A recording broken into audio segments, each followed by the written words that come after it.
Please welcome the Education Director for FDIC and the Editor-in-Chief of Fire Engineering, Bobby Halton.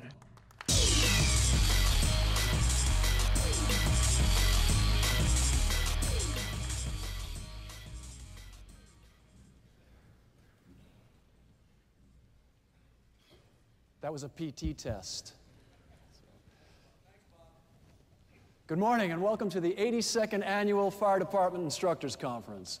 I'd like you to please join with me in thanking the wonderful Color Guard, the Indianapolis Pipes and Drums, the Voices of the IFD, and Father Byrne for their wonderful and beautiful work here this morning. Let's give them a big hand.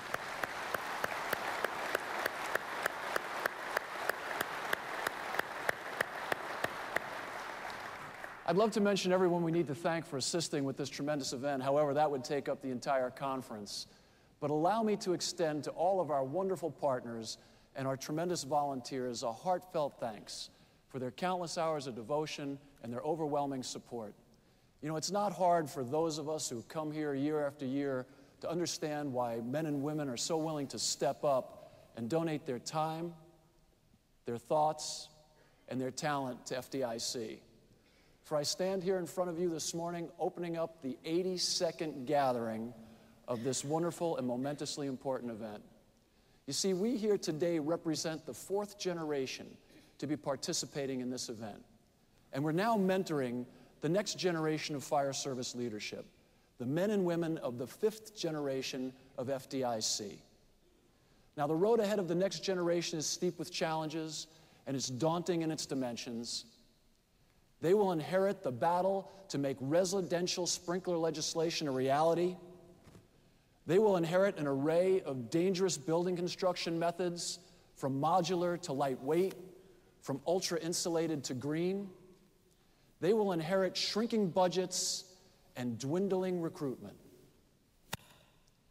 And as they travel this profession's noble road, as you before them have for more than 2,000 years, they will be tested, as you were tested. The next generation will find obstacles behind every bend, dangers that we cannot even now imagine. But I know in my heart that they will succeed. I know that they will overcome all obstacles. I know that they will be victorious. And I know this because I know you. I know that because of your devotion and your passion that you are going to ensure that success. I know that you're going to lay the strong foundations that they need, the rock-solid foundations of true firefighters, of true public servants, of true peace warriors. That is why you are here at FDIC. You didn't come here for your own self-interest. You didn't travel to this venerated institution for a few days of camaraderie.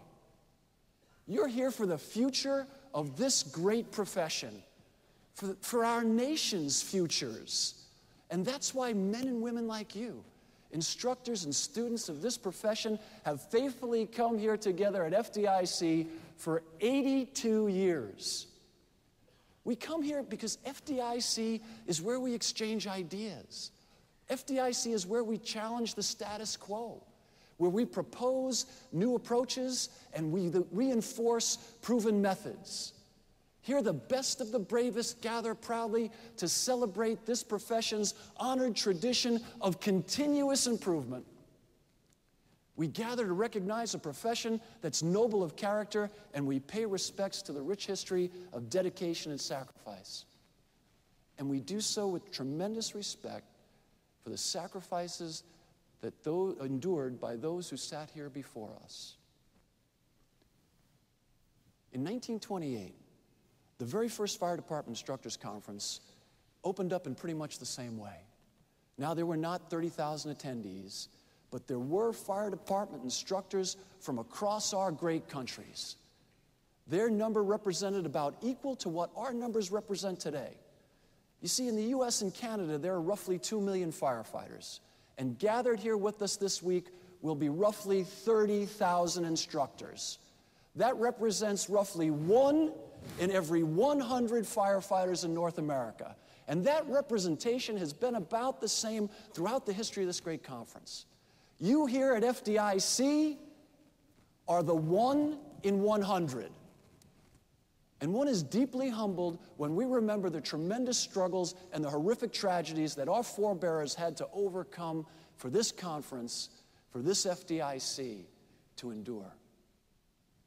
The firefighters who began FDIC had no idea that 1 year later in 1929, our nations would be plunged into the worst economic downturn of all times. But due to their dedication and devotion to their sacred sense of duty, they would continue this noble endeavor, this worthy cause, this Fire Department Instructors Conference. In 1928, the year that this conference began, Canada was still mourning from the Leroy Palace Fire Theater, where 77 children died. 1 year later, FDIC met after the infamous Cleveland Clinic fire, which claimed 123. In 1930, FDIC was assembled after the Ohio Penitentiary fire, which claimed 322 lives. At FDIC, instructors met after the Hindenburg, and they said, what will we do at the next disaster? How will we be better prepared? After Coconut Grove, as more than 400 were being buried, they met and said, never again. This should never happen again. We need to do more, and they did. Through the 30s and the 40s, instructors would come on trains, on horses, and on foot. And they came not because they were paid to come. They came because they recognized that they had a duty to be here. And their duty compelled them to sacrifice at a time when they were already sacrificing more than we could ever imagine. Their devotion to duty did not let the Great Depression stop FDIC, nor did the tragedies of the Second World War. Their devotion to duty compelled them to be here after the disaster at Texas City, Texas in 1947. Their devotion to duty required them to be here in the shadow of Our Lady of Angels, while tears were still falling from every face. The Hotel Vendome, Hackensack, wall bombs, all were respectfully discussed and analyzed at FDIC.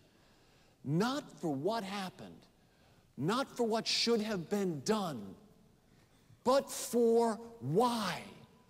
Not to point blame or diminish the virtue of those who were there, but to try to really understand what those at the fight were facing and how those in the fight saw the problem and why they did what they did. Our devotion to duty brought us here to FDIC after 9/11. We met, we cried, we remembered, we honored our fallen and faithful's devotion to duty, and we carried on. And we continue to meet today. And we do so not for us, but for the very same reasons we did in 1928. Honor, duty, and humility compel us. We meet for the next generation. We do it to be better instructors for those who will come next. For the next generation needs its instructors to plow a path. The next generation needs its role models to give them direction. The next generation deserves the best training from the very best instructors. The next generation is looking to the 1 in 100. They're looking to you. The road ahead of our profession is daunting. And make no mistake about it, there will be challenges and tragedies. There will be triumphs and failures. There will be those who will give up, those who will run away in fear, those who will wring their hands and say, it can never get better. And it would be easy to join them in their bitter critiques and despair, but I can't. I can't because I know you. Hercules said, out of every 100 men they send me, 10 shouldn't even be here. 9 are the real fighters, and we're lucky to have them, for they will make the battle. Ah, but the one is a warrior, and he will bring the others home. You are the 1 in 100. You are a warrior against apathy, against ignorance, and against the status quo. You will help solve the staffing crisis. You will develop the new tactics for new construction. You will lay the strong foundations. You are the one the next generation are looking to. You are the 1 in 100. You are an instructor, a warrior, and you will bring the others home. Welcome to the 82nd FDIC. God bless you all, and let's roll!